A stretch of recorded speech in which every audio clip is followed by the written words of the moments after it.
గోదావరి మహాపుష్కరాలు 2027ను ప్రతిష్టాత్మకంగా నిర్వహించేందుకు రాజమహేంద్రవరం అర్బన్ పరిధిలో తొలిదశ అభివృద్ధి పనుల కోసం కేంద్ర రాష్ట్ర ప్రభుత్వాల ద్వారా 580 కోట్ల రూపాయల నిధులను వివిధ పథకాల ద్వారా విడుదల చేయనున్నట్లు రాష్ట్ర పురపాలక పట్టణాభివృద్ధి శాఖ మంత్రి డాక్టర్ పి నారాయణ తెలిపారు.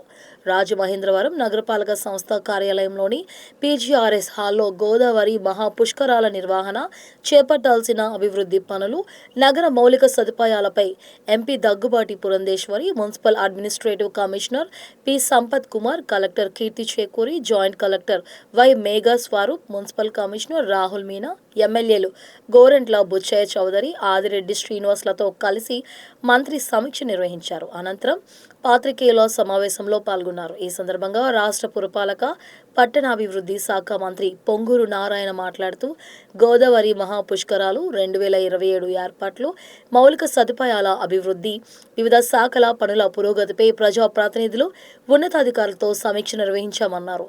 పురస్కారాలకు భారీ సంఖ్యలో భక్తులు తరలివచ్చే అవకాశాన్ని దృష్టిలో ఉంచుకొని రహదారులు, డ్రైనేజీ, తాగునీరు, పారిశుద్ధ్యం, పుష్కర ఘాట్లు తదితర మౌలిక సదుపాయాలను శాశ్వత ప్రాతిపదికన అభివృద్ధి చేయాలని అధికారులను ఆదేశించారు. ఈరోజు రాజమండ్రి మున్సిపల్ కార్పొరేషన్లో పార్లమెంటు సభ్యులు, అదేవిధంగా శాసనసభ్యులు, అదేవిధంగా అర్బన్ అథారిటీ చైర్మన్ మెయిన్గా డిస్కషన్లు ఏంటంటే పుష్కరాలు వస్తున్నాయి కాబట్టి రాజమండ్రి సిటీలో ఏర్పాటు చేయాల్సిన కార్పొరేషన్ ఏర్పాటు చేయాల్సిన ఫెసిలిటీస్ గురించి. ఫెసిలిటీస్ అంటే రోడ్స్ కావచ్చు, ట్రైన్స్ కావచ్చు, వాటర్ ఫెసిలిటీస్ కావచ్చు, ఇలా రివర్ ఫ్రంట్ కావచ్చు, వీటన్నిటి మీద డిస్కషన్ జరిగింది. ముఖ్యంగా వీటన్నిటికీ బడ్జెట్ కావాలి.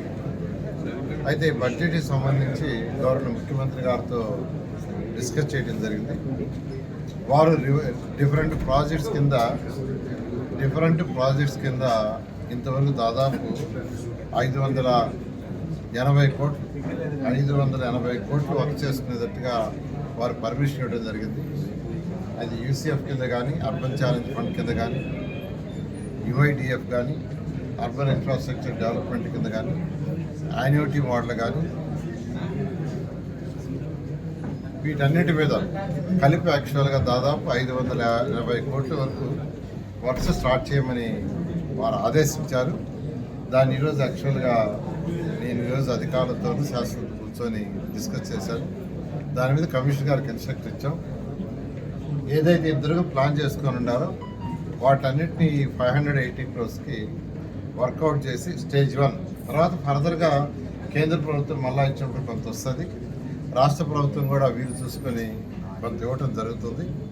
ఏదైనా ఫస్ట్ ఫేజ్లో రాజమండ్రి మున్సిపల్ కార్పొరేషన్కి ఒక 580 కోట్లు గవర్నర్ ముఖ్యమంత్రి గారు డిఫరెంట్ ప్రాజెక్ట్ హెడ్స్ కింద ఇచ్చారు. వారికి ప్రత్యేకంగా నేను ధన్యవాదాలు తెలియజేస్తున్నాను రాజమండ్రి కార్పొరేషన్ ప్రజలందరి తరఫున పుష్కరాలకి. సో కమిషనర్ గారు అటు ప్రజాప్రతినిధులతో కూర్చొని ఇంపార్టెంట్ వైజ్ యాక్చువల్గా తయారు చేస్తే 11వ తేదీ దాని మీద యాక్చువల్గా శాంక్షన్స్ ఇవ్వడం జరుగుతుంది. మహేంద్రవరం గురించి పుష్కరాలకు సంబంధించి అదేవిధంగా స్థానికంగా ఉన్నటువంటి ఇబ్బందులు ఏవైతే ఉన్నాయో వాటి మీద వారు సవివరంగా ఇక్కడ సమీక్ష చేసినందుకు అయితే వారు చెప్పారు కొంతమేరకు ఫండ్స్ మేము అందించగలం అని చెప్పి. బట్ ఇందాక పెద్దలు బుచ్చ చౌదరిగా చెప్పినట్లుగా ఇప్పుడు గోదావరి పుష్కరాలు అంతా కలిపి మనకి సంవత్సరం కూడా లేదు అని చెప్పి మనం అనుకోవచ్చు. ఎందుకంటే ఇప్పుడు పనులు చేయాలనుకున్నా కూడా మళ్ళీ వర్షాకాలం మనకు అదొక అవరోధం కూడా ఉంటుంది. కనుక త్వరితగతిన మనకి ఫండ్స్ అనేవి మనకి అందవలసినటువంటి ఆవశ్యకత ఉంది.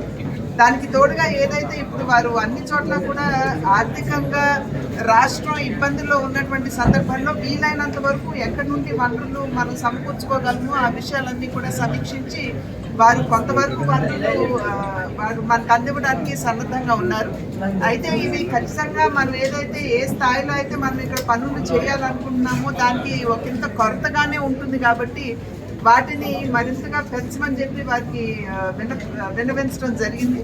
వారు కూడా వారి తరఫు నుండి ఇవ్వగలిగిందంతా నేను ఇచ్చాను. ముఖ్యమంత్రి గారి దృష్టి కూడా మిగిలిన విషయాలు తీసుకువెళ్తానని చెప్పి నారాయణ గారు చెప్పారు. అయితే ఖచ్చితంగా వారు ఇక్కడ ఉన్నటువంటి ప్రజల యొక్క మనోభావాలు, దానికి తోడుగా ప్రజాప్రతినిధుల యొక్క మనోభావాలు కూడా వారు విన్నారు. కాబట్టి ఖచ్చితంగా పుష్కరాలకి మంచి స్థాయిలోనే వనరులు సమకూర్చేటువంటి అవకాశం ఉంటుందని చెప్పి మేము అందరం కూడా విశ్వసిస్తున్నాం.